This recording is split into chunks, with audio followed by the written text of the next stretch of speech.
আসসালামু আলাইকুম viewers, welcome to Makruma cooking house. আশা করি সকলে ভালো আছেন।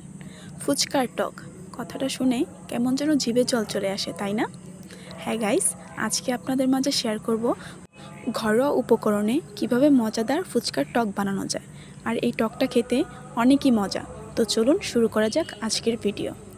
প্রথমে একটা বাটিতে আমি কিছুটা পানি নিয়ে নিয়েছি এবং এতে আমি কিছুটা তেঁতুল ভিজিয়ে রাখবো 30 মিনিটের জন্য।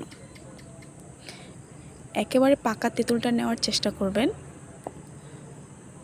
তো গাইস, দেখতেই পারছেন 30 মিনিট পর তেঁতুলটা কিন্তু অনেকটাই নরম আর সফট হয়ে গেছে। এবার হাতের সাহায্যে তেঁতুলটাকে আমি খুব ভালোভাবে চটকে নেব। তেঁতুল ভেজা পানি থেকে এবার খুব সুন্দরভাবে তেঁতুলের বিচিগুলা আমি সরিয়ে নেব। তেঁতুলের পানি থেকে কিন্তু আমি বিচিগুলা আলাদা করে ফেলেছি। তেঁতুলের খুব সুন্দর ঘন একটা পেস্ট হয়েছে। এবার আমি ব্লেন্ডারে দিয়ে দেবো ধনেপাতা কুচি, কাঁচামরিচ কুচি। এখানে আপনারা যে যতটুকু ঝাল খেতে পছন্দ করেন ঠিক ততটুকুই নেবেন। আমি সবগুলো উপকরণ ব্লেন্ডার করে নিয়েছি। এই পর্যায়ে একটা ছাঁকনির সাহায্যে সবগুলো উপকরণ ছেঁকে তেঁতুলের পানিতে দিয়ে দিতে হবে। ধনেপাতা আর কাঁচামরিচের পেস্টটা মেশানোর পর কিন্তু রঙটা অনেকটাই পাল্টে গিয়েছে।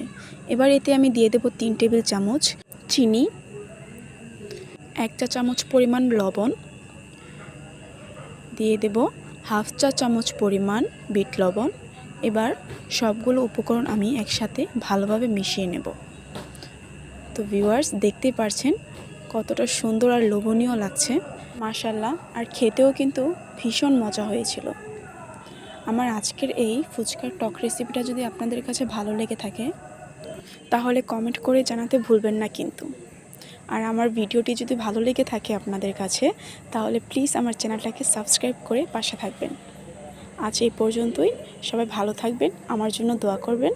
আল্লাহ হাফেজ। আসসালামু আলাইকুম।